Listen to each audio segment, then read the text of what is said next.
की का सहकार सोनई साखर कारखाना चालू झालेला आहे। त्यामुळे आज संचालक मंडळाची मीटिंग आणि आमचे ऊस उत्पादक सभासद सर्वसामान्य शेतकरी यांच्याबरोबर चर्चा करण्यासाठी ही बैठक आयोजित केलेली होती आणि तसेच जिल्हा परिषद पंचायत समितीसुद्धा निवडणूक होऊ घातलेल्या आहेत आणि त्यामुळे त्याचासुद्धा आढावा जिल्हा परिषद पंचायत समितीचा पण आढावा घ्यावा ह्या उद्देशाने ही बैठक आपण आज आयोजित केलेली होती। ऊसाच्या संदर्भात सर्व शेतकऱ्यांनी ट्रॅक्टर मालकांनी आणि सर्व सभासदांनी उत्स्फूर्तपणे आम्हाला माझं आणि खरोखरच बोत्रे पाटलांचं दोघांचंही अभिनंदन केलं। कारण सोलापूर जिल्ह्यामध्ये पहिल्यांदा कुंडी फोडायचा कार्यक्रम कुणी केला असेल तर बोत्रे पाटील ग्रुप आणि सहकार सोनई साखर कारखाना या माध्यमातून सगळ्यात पहिल्यांदा कुंडी फोडायचं जबाबदारी दराच्या बाबतीत कुंडी फोडायचं काम मात्र बरोबर त्या पद्धतीने झालेलं आहे आणि म्हणून खऱ्या अर्थानं 3050 रुपये दर जाहीर करत असताना हा 3050 रुपये पहिला हप्ता आहे आणि 100 रुपये आपल्याला दिवाळीसाठी हप्ता देण्याचं नियोजन आपण केलेलं आहे आणि त्यामुळं शेतकऱ्यांमध्ये उत्साह वाढला। कारखान्याचं क्रशिंग थोडं कमी होत होतं। आता उद्यापासून कारखानासुद्धा जवळजवळ 3500 ते 4000च्या कॅपॅसिटीने फुल कॅपॅसिटीने कारखाना चालणार आहे। पण माझी अडचण पहिल्यापासून जे ऊस उत्पादक सभासद आहे आदरणीय सहकार शिवणे आदरणीय दादांबरोबर काही लोकांनी कामं केलेले आहेत आणि त्या लोकांचा ऊस कायमस्वरूपी आम्ही प्राधान्यानं आणत असतो आहे। पण ह्या वर्षी थोडा उशीर व्हायला लागल्यामुळं त्यांच्या काही फोन यायला लागले, काही लोकांच्या आम्हाला गाठीबिटी व्हायला लागल्या आणि मग त्यांच्याबरोबर चर्चा करून सिटी अधिकारी, कारखान्याची MD, कारखान्याचे जनरल मॅनेजर यांच्या सगळ्याबरोबर चर्चा करून ते सगळे प्रश्न मार्गी लावण्याचा प्रयत्न आम्ही जरूर त्या पद्धतीने केलेला आहे। सहकार सोनई साखर कारखान्यामुळं आज खऱ्या अर्थानं सोलापूर जिल्ह्यामध्ये सगळ्याच साखर कारखान्यांना आणि सगळ्याच ऊस उत्पादक सभासदांना खऱ्या अर्थानं सहकार सोनई साखर कारखान्यामुळं चांगला दर सगळ्या ऊस उत्पादक सर्व साखर कारखान्याच्या ऊस उत्पादकांना चांगला दर मिळण्याची जबाबदारी आज सहकार सोनई साखर कारखाना पार पाडतोय। ह्याचा आनंद आम्हा सर्व सभासदांना आम्हाला सर्वांना होतोय।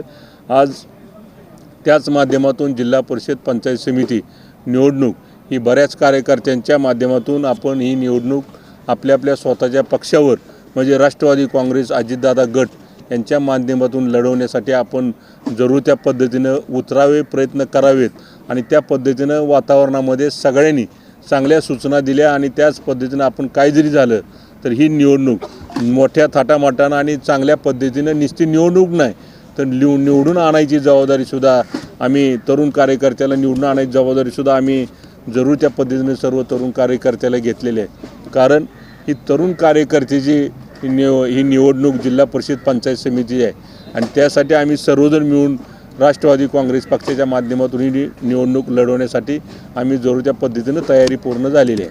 जिल्हा परिषद पंचायत समिती ह्या निवडणुकासाठी पण बैठक झाली। तुम्ही म्हणताय घड्याळ चिन्हावर लढायची, विठ्ठल परिवाराकडून का लढायची असं काय चर्चा चालू? विठ्ठल परिवाराच्या दिशा प्रत्येक जणांच्या वेगवेगळ्या चालू झाल्या आहेत। नगरपालिकेच्या माध्यमातून तसं आम्हाला दिसून आलेलं आहे। कारण नगरपालिकेला सुद्धा आम्ही आलो, सगळा ग्रुप एकत्र आला, परत ज्याला त्याला प्रेशर आलं, एक जण बाजूला निघाले। पण विठ्ठल परिवारमध्ये काही नेते मंडळी विश्वासात काही घेत नाहीत।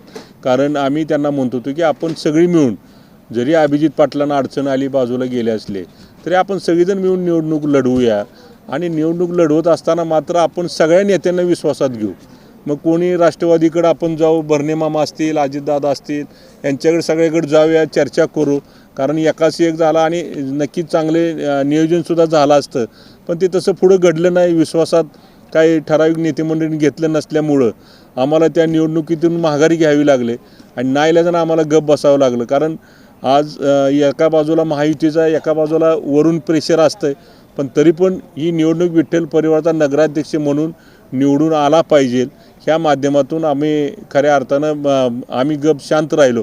कारण आम्हाला पण वरून प्रेशर होतं पण प्रेशर म्हणण्यापेक्षा आम्ही भगीरथ भालके असतील, आम्ही असेल यांना सगळ्यांना म्हणत होतो की तुम्हाला जे साध्य करायचं आहे ते साध्य करायला काय अडचण नाही पण सगळ्या स्पष्ट गोष्टी बोला आणि मग बोलल्यानंतर आपण सगळ्या आमच्याही नेते मंडळीला समजावून सांगू तुम्हाला कुठं जायचं आहे, कोणाबरोबर युती करायची आहे, आघाडी करायची आहे ते पण आपण करू। पण नेते मंडळीला विश्वासात घेतलं पाहिजे।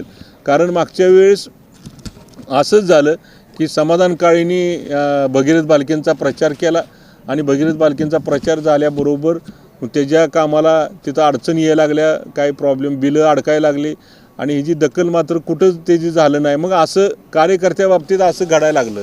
मग असं घडायला लागल्यामुळं आमचं मत आहे एकाशी एक आणि सगळेजण मिळून आपण सगळ्या नेते मंडळीला भेटून सगळ्यांना सांगून खरं करायला पाहिजे. पण ते तसं झालं नसल्यामुळं मी अलिप्त राहिलो, मी शांत राहिलो. हाच माझा विषय होता. आता विठ्ठल परिवार एकत्र दिसणार नाही सध्या तरी मला वाटतंय प्रत्येक जणाच्या आता विठ्ठल परिवारामध्ये सगळे नेते मंडळी आहेत आणि प्रत्येक जणाची दिशा वेगळी आहे, त्यांचा पक्ष वेगळा आहे. त्याच्यामुळं आता कसा एकत्र करायचा हा प्रश्न आमच्यासमोर आहे. आता आम्हाला जिल्हा परिषद पंचायत समिती ह्या निवडणुका खऱ्या अर्थानं कार्यकर्त्याच्या निवडणुका आहेत, त्या तरुण कार्यकर्त्याच्या. आणि अशा लोकांना आपल्याला आघाडीवर वगैरे निवडणूक लढवता येणार नाही. पक्षावर निवडणूक लढली तर त्या गावातल्या ग्रामपंचायतचा निधी असेल, त्या भागातला विकासाचं काम असेल, ह्या माध्यमातून आपल्याला तो निधी आणण्यासाठी आपल्याला पक्षावर निवडणूक लढणं गरजेचं आहे. त्यामुळे मी तर माझा निर्णय आज मी जाहीर करून टाकलेला आहे, पक्षावर निवडणूक लढवावंच लागेल.